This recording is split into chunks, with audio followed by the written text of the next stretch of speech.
Well, things are getting pretty grim at the moment, aren't they?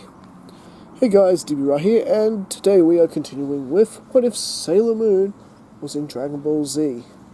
And, well, to carry on where we left off, Bulma along with Goku, Vegeta, and Neo Queen Serenity have returned to Future Trunks' timeline to find that Beerus' claims that using the Hakai to erase Zamasu would work on every timeline turned out to be a bust because everything is still a mess and damaged. And yeah, clearly Beerus was wrong. With our heroes regrouping with the Resistance and finding out the horror that Maya's taken it upon herself to attempt to assassinate both Zamasu and Neo Queen Black, who of course is an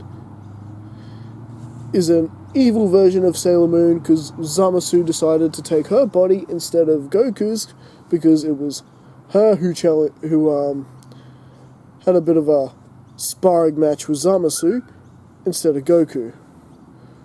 Not that Usagi exactly volunteered to fight Zamasu, it just sorta happened. Zamasu just finding it an insult that a mortal could even hold such power. Anyway, be that as it may, we got this nasty history here to deal with. And so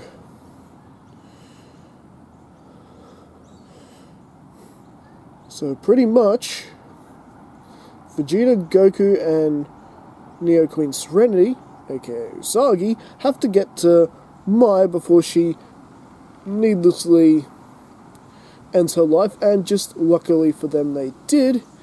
And, well, this time, things don't really end so well, because now they got to squeeze another body into the time machine and return yet again. This time, they won't be returning unless they have some sort of foolproof plan to stop these, to stop Zamasu and Neo Queen Black. And well, this is where Goku comes up with the idea, hey, how about the evil containment wave? Piccolo.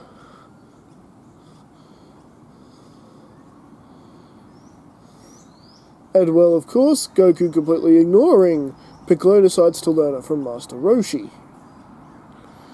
And well,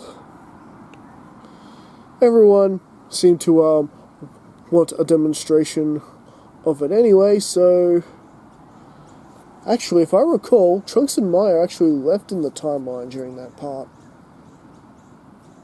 Yeah, I think that's right. I don't think Maya and Trunks are supposed to be there in that point. If that's wrong, let me know in the comments.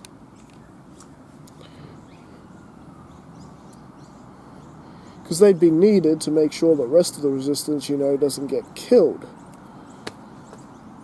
I think that makes sense. I think that's right. Anyways, so pretty much with that, Vegeta is spending a little bit more time in the Room of Spirit and Time, being warned by Mr. Popo if he breaks it again, he will not be allowed to enter ever again. And well,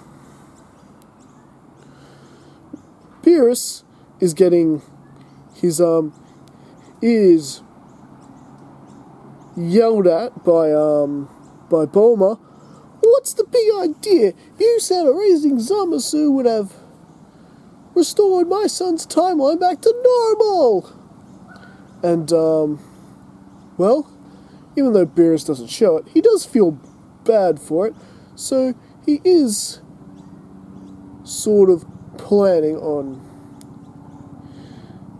interfering in some way. He's just not telling anyone what he's up to.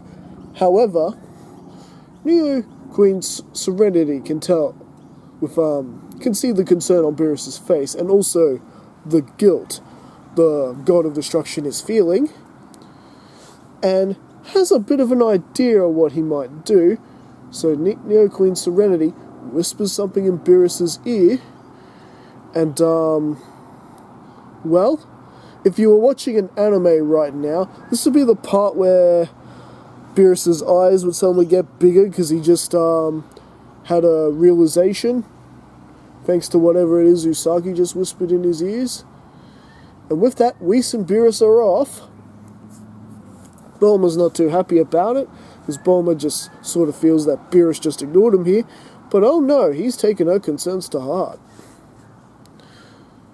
And, well, so pretty much with that, everyone has their,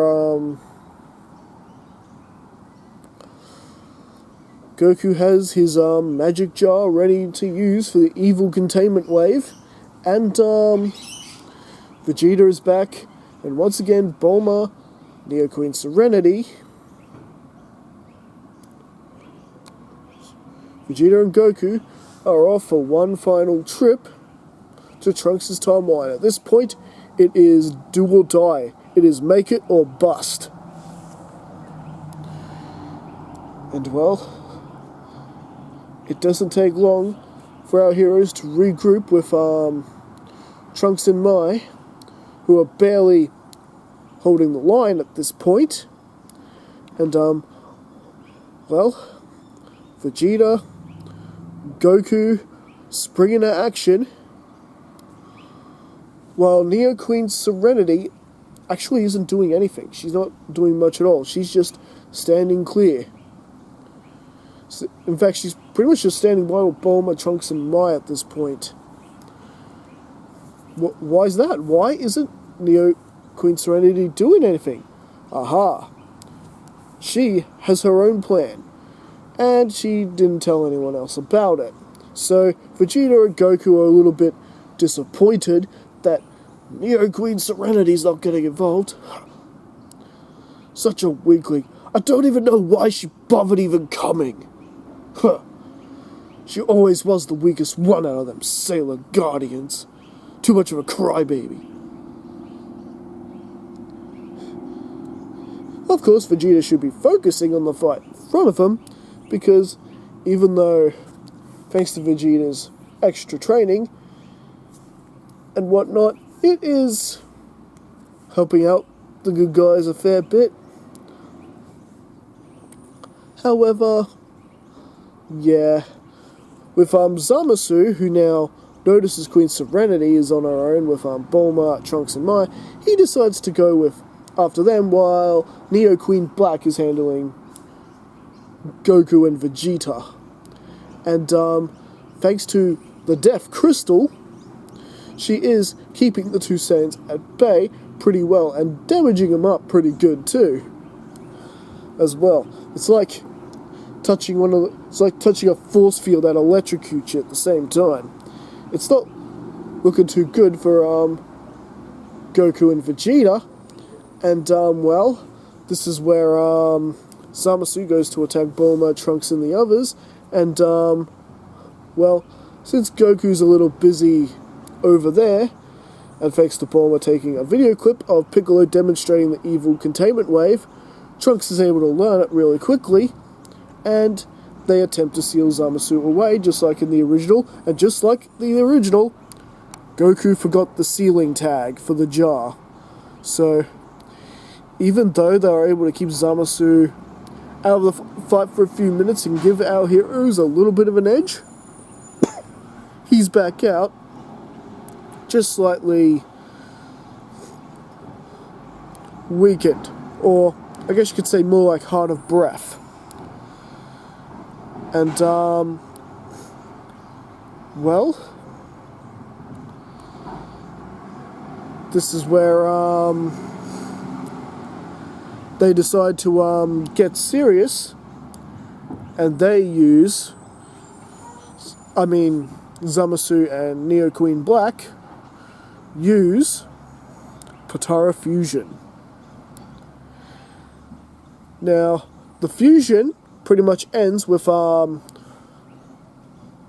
young girl form of Zamasu, so we got the green skin of Zamasu, but the white hair in the hairstyle of Neo Queen Serenity.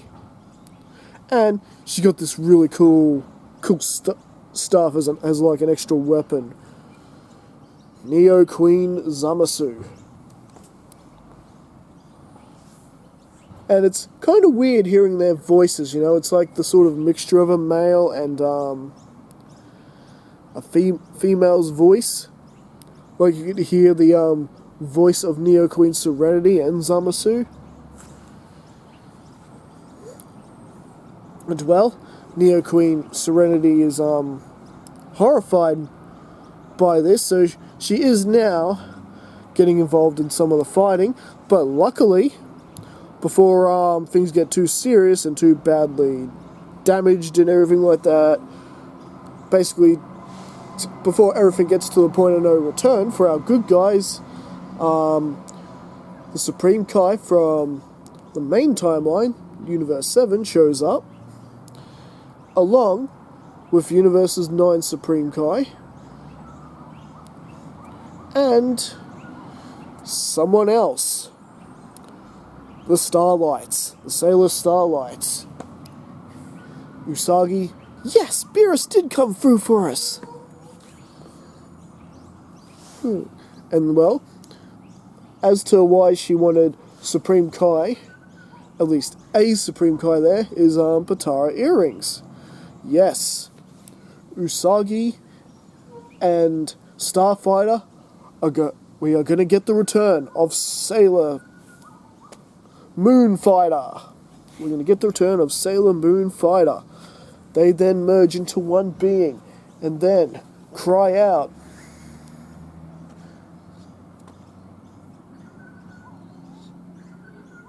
Fighter Moon Power!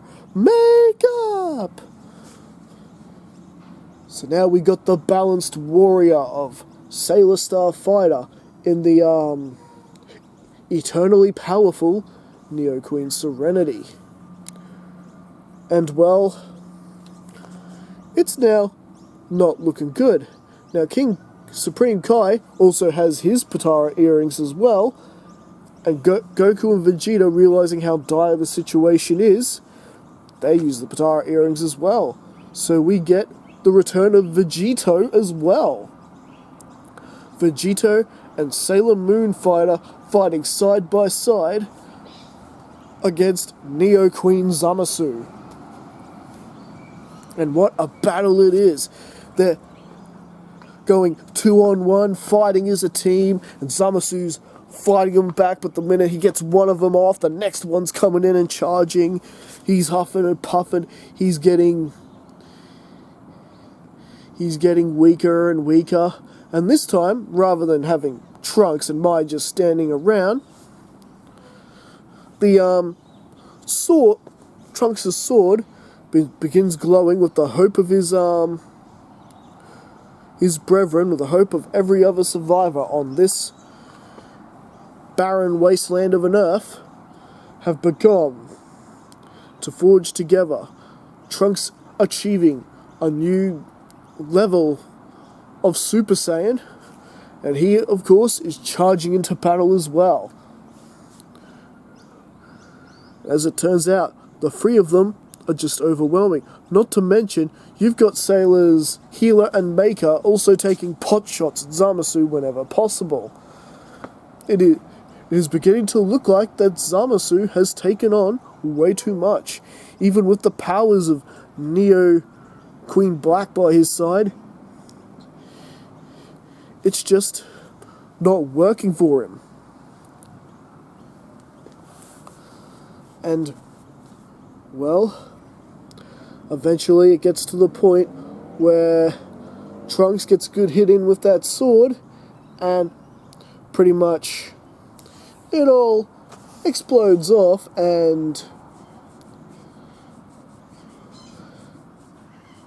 Zamasu explodes off and becomes a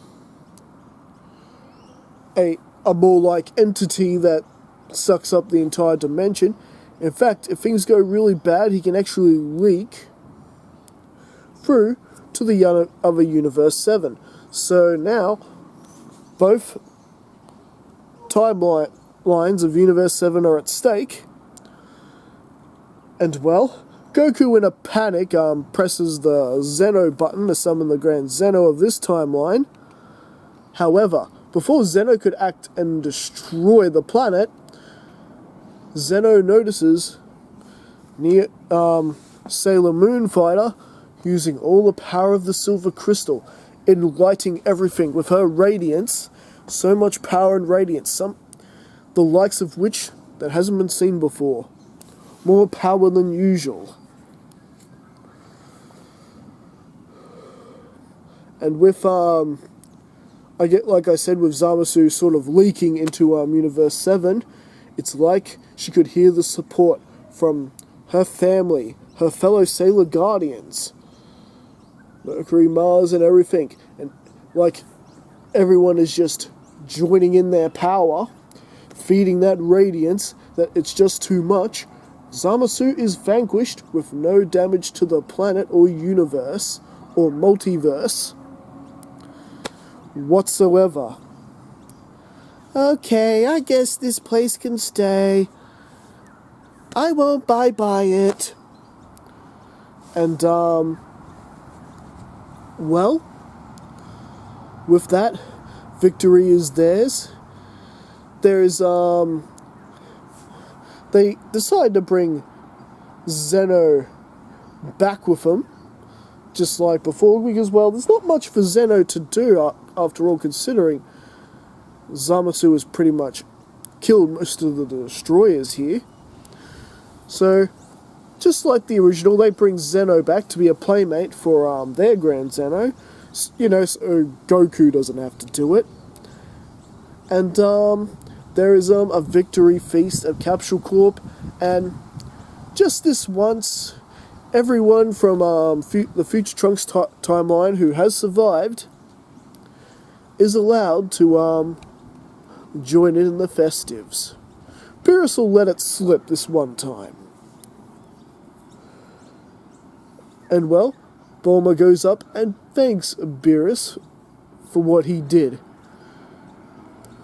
He's like, I only did it because this mess needed to be fixed up. It had nothing to do with your begging and sobbing. Well, just for that, no pudding for you. What? No pudding? Beerus charging up a destroy the Earth attack. Okay, fine, you have the pudding. But no extra sauce for the steak.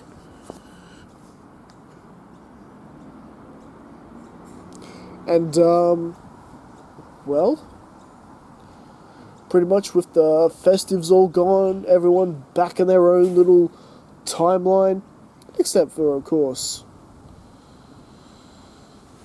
the other Grand Zeno. Grand Zeno is now with the other Grand Zeno in Zeno's palace. What a perfect playmate for him. And, well, pretty much, I guess, with that, that is where we leave things. Now, the Sailor Starlights actually decide to, stay on Earth for a while. Everything in their world is peaceful and whatnot, and why not? It's time for an Earth vacation anyway. And so, yes, like I said, that is where we're going to leave things for right now. So what did you guys think? Did you enjoy the remainder of this arc? I thought it was pretty cool having the whole Neo Queen black. I think it certainly raised the stakes for the story quite a bit, even though it actually turns out, thanks to Neo Queen Serenity, they actually did a good job. Not to mention, her radiance didn't only just destroy Zamasu, it pretty much resurrected the entire civilization. And, dare I say, possibly even the entire galaxy. Who knows? But she definitely resurrected Earth. So yeah, a bit of afterthought there, and I'll see you guys next time, because, well, next time we basically begin the Tournament of Power arc. Although I am gonna add a bit of a quick bonus arc for the next video, because, well, you'll understand why when I do it. Anyways, see you guys next time. Have a good one.